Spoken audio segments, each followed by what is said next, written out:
जी हाँ, एक बहुत बड़ी गिरावट और इस गिरावट का जो अंदेशा कल से ही था। कल लगातार मैंने आपको शाम को वीडियो बना के भेज दी थी और उसके माध्यम से मैं अलर्ट भी करवाया था कि देखो यार, कल गिरावट अच्छा खासा हो सकती है और उस गिरावट के अकॉर्डिंग हमें प्लान करना होगा। सो आज लाइव के सेशन में काफी लोगों ने प्लान किया, काफी लोगों ने इन्वेस्टमेंट किया, तभी वीडियो बना रहा हूं। लगभग मार्केट खत्म होने वाला है।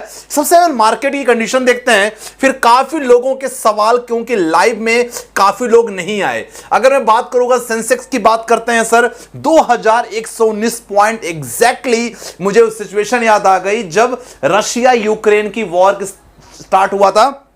फरवरी की बात करें, 22-23 फरवरी से लेकर 28 फरवरी तक माहौल पूरा बना था और सेम वही कंडीशन आज हुई है। अगर बात करें निफ्टी 50 की, तो सर ये 24,000 के पॉइंट को लगभग ये टच कर गया है और एक इंपॉर्टेंट सपोर्ट कहा जा रहा है। तो काफी लोग के मन में बहुत सारे सवाल हैं कि यहां इन्वेस्ट करने का सही टाइम तो है, पता है हम लोग कर भी रहे हैं, अभी कितना इन्वेस्ट करें, कौन कौन से फंड में, क्योंकि सबसे ज्यादा क्वेश्चन आप लोग के यही थे।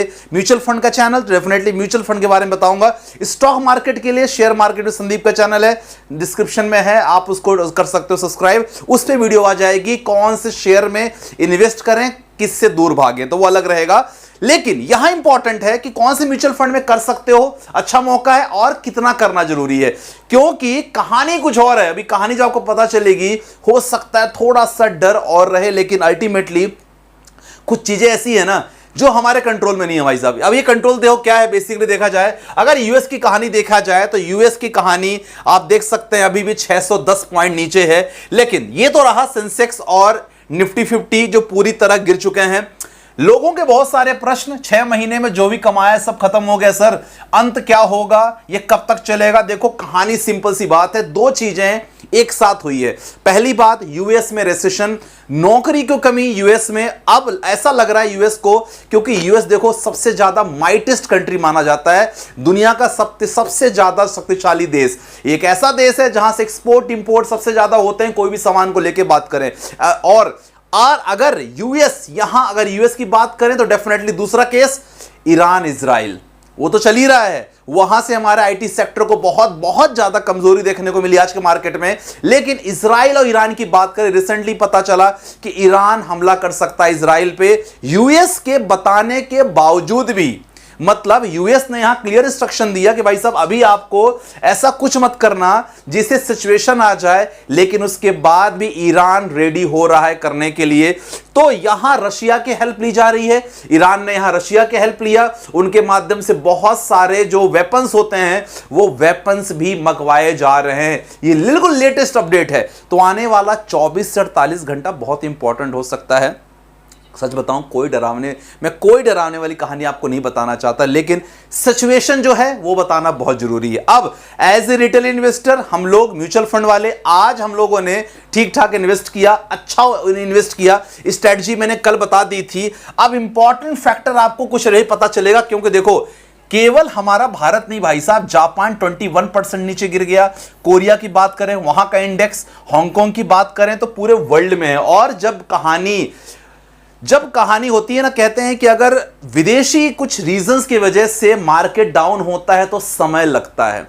मेरी बात ध्यान रख सुनना, जब विदेशी कुछ कारक होते हैं और उसके कारण अगर मार्केट में डाउन होता है तो समय लगता है, क्योंकि एक्सपोर्ट इंपोर्ट से लेके सारी चीजों का आना जाना सब कुछ डिपेंडेंट है। यहां सब कुछ डिपेंडेंट है। आप क्रूड ऑयल की बात करो, थोड़ा भी क्रूड ऑयल का रेट अगर बढ़ता है ना सर, 80-85 पहुंच जाएगा, वहां से मार्केट डलना चालू हो जाएगा, डर उत्पन्न हो जाएगा। क्योंकि जितनी भी इंडस्ट्रीज हैं, केमिकल इंडस्ट्री की बात करो, फार्मा इंडस्ट्री की बात करो, जितनी भी इंडस्ट्री है, सबको ऐसे इंग्रेडिएंट अपना जो प्रोडक्ट बनाने के लिए क्रूड ऑयल की रिक्वायरमेंट होती है। और उस कंडीशन में अगर यहां हुआ तो ट्रांसपोर्टेशन का कॉस्टिंग बढ़ जाएगा और डीजल पेट्रोल का रेट भी बढ़ सकता है। तो ये सारी चीजें कनेक्टेड है, इसीलिए बहुत सारी चीजें आपको समझना पड़ेगा। और ये वीक होने वाला है टफ, क्योंकि बड़े एक्शन से भरपूर हो सकता है ये वीक। कुछ इंपॉर्टेंट आपको बताना चाहूंगा, जैसा मैं हमेशा कहा, कुछ चीजें आप नोट कर लोगे तो ये बातें आप तक अगर गई समझोगे तो वैसा एक्शन आप लो तो बहुत बेटर है। जैसा मैं हमेशा कहा था एक साथ निवेश ना करो, बेहतर होगा। सेम हमने वही बोला कि आज मार्केट में मैंने 20-30% ही लोगों को बोला कि सर उतना ही निवेश करो। अगर आपकी प्लानिंग 4 से 5 लाख है तो मैंने खुद बोला है लोगों को ज्यादा से ज्यादा 70-80 1 लाख तक निवेश करो, बाकी पैसे बचा के रखो। तो कैश सबसे इंपॉर्टेंट है, कैश आपको बचाना है, क्योंकि देखो यहां कुछ लोग तो ये भी तक कह रहे हैं कि ऐसा ना हो कि वर्ल्ड वॉर 3 सिचुएशन आ जाए। तो देखो सिचुएशन अगर देखो आउट ऑफ कंट्री अगर हो रहा है, we don't have any control dear, कुछ भी कंट्रोल अपना नहीं है। वहां जो होगा उसको हमें मानना ही होगा।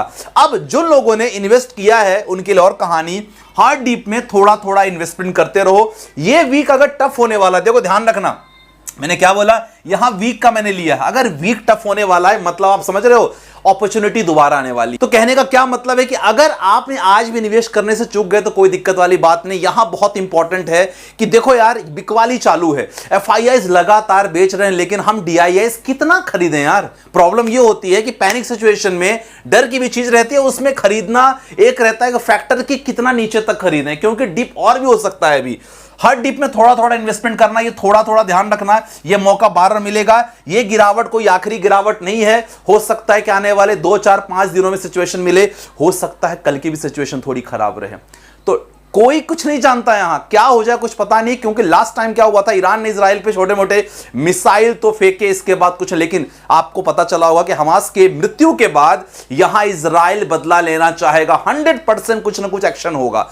अब उस एक्शन के बदौलत क्या होगा ये तो हम सब बताएगा, लेकिन एज रिटेल इन्वेस्टर कुछ इंपॉर्टेंट ऐसा है कि आपको लमसम करने का मौका हमेशा मिलना रह चाहिए और लगातार इन्वेस्टमेंट आपको करते रहना चाहिए। क्योंकि अगर आपको यह पता है कि लॉन्ग टर्म इन्वेस्टमेंट आप कर रहे हो, रिटर्न 100% बनते हैं, सब जानते हैं चीज, ये बहुत अच्छा मौका है। जो समझदार हैं उनको पता है, इसीलिए पैनिक सिचुएशन नहीं होने का थोड़ा देखते हैं सिचुएशन क्या होती है। अकॉर्डिंग टू दैट मैं आपको लगातार अपडेट तो करता रहूंगा। लेकिन अगर आपके पास कुछ इंपॉर्टेंट अगर प्लानिंग है, इन्वेस्टमेंट है, तो कुछ इंपॉर्टेंट कैटेगरी के फंड्स मैंने आपके लिए लेके रखे हैं, इस फंड में निवेश कर सकते हो। सबसे पहले बात करेंगे स्मॉल कैप में। देखो sir small cap definitely risky fund होते हैं लॉन्ग टर्म की बात करें तो, ठीक है, लेकिन मैं आपको हमेशा बता चुका हूं रिस्की मतलब क्या, अगर अपने पैसे को आप समय दे रहे हो लॉन्ग टर्म के लिए, यहां मैं 2, 4, 5, 6 महीने की बात नहीं करता है, यहां कम से कम मैं 5 साल के लिए बात कर रहा हूं।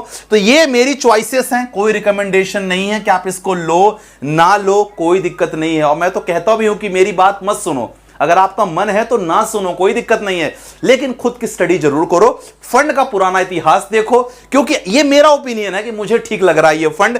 कैनरा का small cap fund, HDFC small cap fund, quant small cap, HSBC and Bandhan small cap fund, target minimum 5 साल के लिए लेना है। ये कुछ इंपॉर्टेंट फंड्स हैं। अब बोलोगे सर कितना इन्वेस्टमेंट करें, अगर आपका 1 लाख का टारगेट है, मान लो अगर आपका 1 लाख का टारगेट है, तो मैं कहूंगा 30% आप उसमें कर सकते हो स्मॉल कैप में, 30% आप चाहो तो मिड कैप में कर सकते हो, 30% आप फ्लेक्सी या लार्ज या इंडेक्स फंड में निवेश कर सकते हो। बिल्कुल ये कोई ऐसा वो नहीं है रिकमेंडेशन कि आप करो ही, ये मेरा ओपिनियन, अगर मैं करना चाहूं तो मैं इसी तरह कर रहा हूं, ठीक है ना। अगर आज 1 लाख की बात हुई तो 1 लाख में मैंने ज्यादा नहीं, आज 60,000 70,000 इन्वेस्ट किए, बस इतना, बाकी देखूंगा मार्केट सिचुएशन क्या होती है।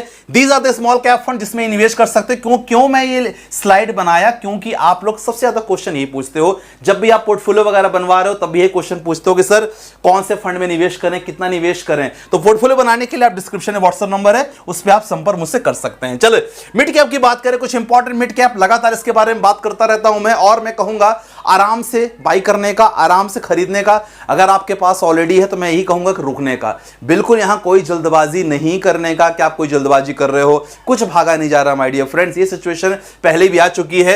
HDFC mid cap fund, Motilal Oswal mid cap, quant mid cap fund, Kotak emerging equity fund, SBI magnum mid cap fund, ये सारे मिड कैप फंड है। इनका कम से कम टारगेट 3 to 5 इयर्स है। जब भी आप ये फंड को होल्ड करो तो ये मेरा ओपिनियन है, मेरा कहना है, बाकी आपका जैसा आपको ठीक लगे। ये कम से कम 5 साल, इसको 3 से 5 साल आपको मिड कैप रखना चाहिए।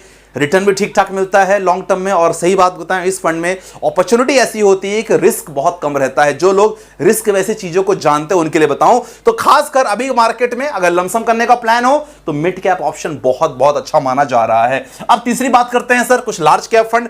मैंने कुछ लार्ज कैप फंड भी इंक्लूड किए हैं, आपको करना बिल्कुल कर सकते हो, कोई ऐसा वो नहीं है। Quant large cap fund, Nippon India large cap fund, SBI blue chip fund, ये लार्ज कैप कंपनी में इन्वेस्ट कर सकते हैं, तो इन फंड में इन्वेस्ट कर सकते हो। Last but not the list, कुछ इंपॉर्टेंट इंडेक्स फंड रिसेंटली मैं लगातार आप लोगों के पोर्टफोलियो में ऐड करता जा रहा हूं। UTI Nifty 200 momentum 30 index fund, ICCI prudential Nifty next 50 index fund, UTI Nifty 50 index fund direct growth and Motilal Oswal 150 index fund. ये सारे इंडेक्स फंड की कैटेगरी है जिसमें आप निवेश कर सकते हो। Last but not the least, हमारे कुछ फ्लेक्सी कैप फंड है, Parag Parikh flexi cap fund and JM flexi cap fund, इसमें भी आप लमसम कर सकते हो। तो ओवरऑल क्या कहने का मतलब है, एसआईपी कर रहे हो मत रोकना, एसआईपी अगर नहीं कर रहे हो तो शुरुआत करने का बहुत अच्छा मौका है। लमसम नहीं कर रहे हो, थोड़ा थोड़ा लमसम करते रहो। पैसे डाल दिया है लमसम में तो पछताने की कोई जरूरत नहीं है, समझ गए बात को। और रही बात, आज अगर आपने निवेश नहीं कर पाए क्योंकि नेवी 12 बजे के पहले मिल जाती, कोई बात नहीं, सिचुएशन आएगी, हो सकता है मौका मिलेगा दोबारा निवेश करने का। लेकिन इंपॉर्टेंट है टेंशन नहीं लेने का, डरने का नहीं। बाकी कुछ होगा तो मैं लगातार ग्रुप्स में अपडेट आपको देता रहूंगा और जरूरत पड़ी तो कल फिर लाइव सेशन में हम जरूर मिलेंगे। राइट, बाकी मिलते हैं नेक्स्ट वीडियो के साथ। अपना बहुत ध्यान रखिएगा। बाय बाय, टेक केयर, जय।